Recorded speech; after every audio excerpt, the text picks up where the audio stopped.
Memory is subjective. Truth is interpreted. Art is dramatized and distilled impressions. Narrators are unreliable. Words and silence can both be violent. People are more nuanced than opinions. Rhetoric is a craft. Trauma is inherited. Stories are sacred.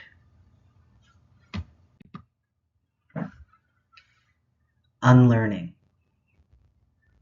Every morning I wake, bake, caffeinate, and doom scroll until I cry, then walk it off in the cold, sunny air on my way to a cafe to make art about it.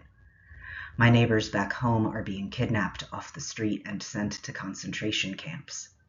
My family's legal documents are being altered, revoked, and confiscated. Once again, our history is purged from public record. Freedom isn't free. The scandal du jour involves an off-record group chat between members of MAGA's inner circle leaking classified information about an upcoming airstrike to a journalist. The risk to national security has everyone in an uproar. Everyone is always in an uproar about something. You learn to tune it out just to get through the day. When I first see the news about #Signalgate, it doesn't occur to me to wonder where the airstrike happened or why. There is always an airstrike somewhere far away. Freedom isn't free. Yemen, I later learn. The airstrike happened in a place called Yemen. That's in the Middle East, right? Where the oil is? Do they speak Arabic in Yemen? Are they Muslim?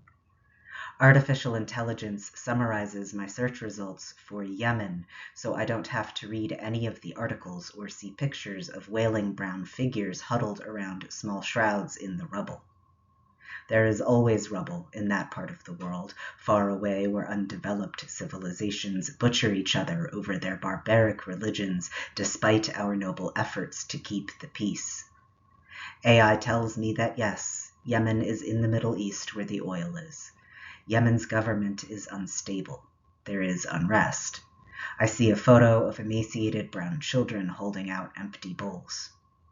We must be there to help. We must be dropping bombs on terrorist insurgents to protect our interests in the region. Anyway, everyone from that part of the world is a terrorist, or at least an accomplice who hates us for our freedoms. That's why our bombs fall on civilians sometimes. What an unfortunate and irrefutable fact of life. I wonder if we have bombed Yemen before. Haven't we bombed everybody over there at one point or another? I wonder if we have troops stationed in Yemen. Don't we have troops stationed everywhere? Freedom isn't free. The patriotic service and heroic sacrifice of every poor kid we ship over there as tribute provides stability to the rest of the world. To grow up in the heart of the empire is to eat and breathe violence, to drink from the skulls of the conquered with one blood-stained pinky held aloft. We are complicit, but we are not accountable. Taxes on our labor fund the world's most powerful military. Our retirement savings, if we have them, our home and job markets, our grocery and gas prices, all the capital that flows through the clogged arteries of our stock exchange, all is invested in the corporations profiting off arms deals and bribing Congress. My public high school students read from outdated textbooks with broken spines, missing covers, and torn pages. A bright young slacker rushed into my classroom after lunch one day to tell me he'd enlisted with a recruiter in the cafeteria who'd asked him if he liked video games, if he'd be 18 when he graduated, and if he'd like to shoot big guns in real life. If I'd somehow convinced him to read Orwell with the rest of his class, could it have made any difference? He came back to visit me after boot camp before he deployed somewhere far away to defend my freedom, his spine rigid, his expression stoic and vaguely menacing, his eyes vacant. Freedom isn't free.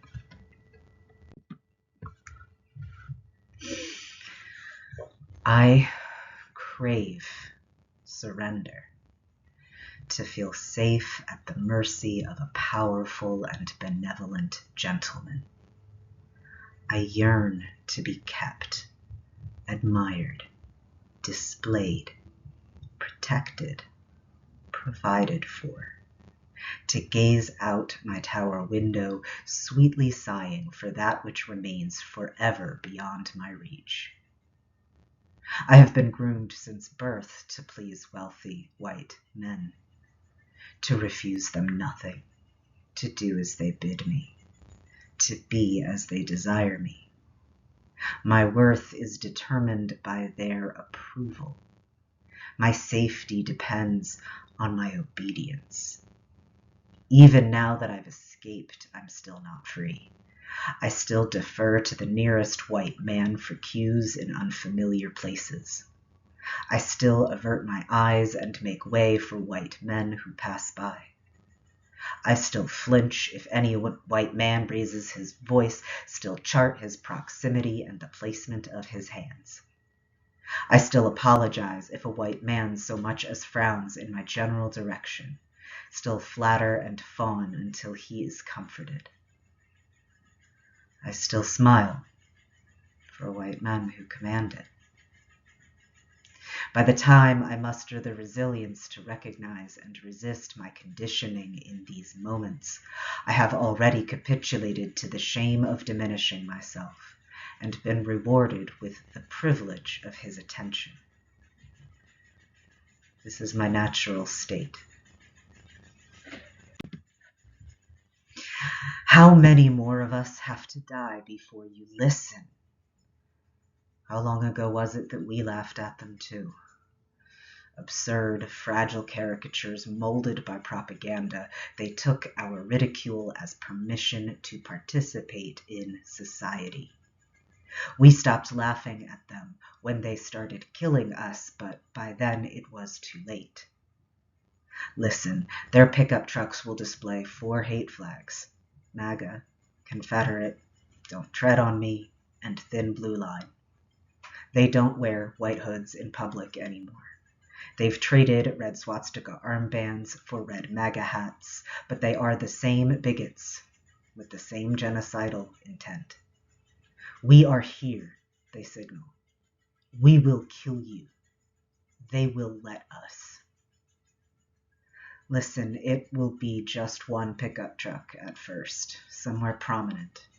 The other day, one drove past your Supreme Court on its way to Parliament Hill. This scout does not drive aggressively or shout out the window or honk the horn. The sole objective of these early missions is to be seen and tolerated. Listen, I ran for my life from those trucks, flying those flags. We are here, they signal. We will kill you. They will let us. The first time I encounter them again since they drove me from my home, I am no longer outside Canada's Supreme Court. I am in the trenches. I am chanting and rattling the wire fence erected outside the United States Supreme Court when they overturned Roe. I am chasing their flags around our town square with my own upside-down stars and stripes. We jockey for the best photo op positions and block each other's flags from view. I am speeding down the highway beside a pickup truck, flying those flags. I floor it. I pass them on the right, cut them off, and brake check them with my own colorful bumper. Fuck you, fascists! Back in Canada, I ball up my fists and stalk towards the stoplight up ahead where the scout is waiting. But my feet won't move. My heart is racing. My vision swims behind dilated pupils. Sweat drenches my flushed face. I crouch down with my back against the nearest building, cradle my head in my arms, and hyperventilate. Nobody seems to notice the truck, or my shout, or my collapse, which is, of course, listen. This is the real reason fascists parade hate symbols in public in the first place. We are here, they signal. We will kill you. They will let us. I hate giving them the reaction they provoke, but I have learned to believe them. Still shaking, I stop at a few favorite shops along Bank Street to warn familiar faces about what I've seen, to help them understand what it means is coming. It means we are here. We will kill you. They will let us. Polite shopkeepers take my order with tight smiles. My fear makes them uncomfortable. They offer only bewildered pity and platitudes about free speech. Please listen. Hate speech is inherently violent. We are here, it signals. We will kill you. They will let us. I surf the adrenaline wave as it crests and crashes. Eyes closed, I tilt my face up to the sun and listen to the seagulls from an old railway bridge that reminds me of home. Listen, when they come back, there will be a second pickup truck. They will turn down a new street. They will set up camp in some parking lot and wait to be approached. They will fly their flags, declaring, "We are here. We will kill you. They will let us. The wolves are at your door, neighbor. They are here. They will kill the people they hate. Will you let them? They don't care if you laugh at them. They don't care if you ignore them. They don't care if you try to reason with them. They will keep coming. They will not stop until they are stopped."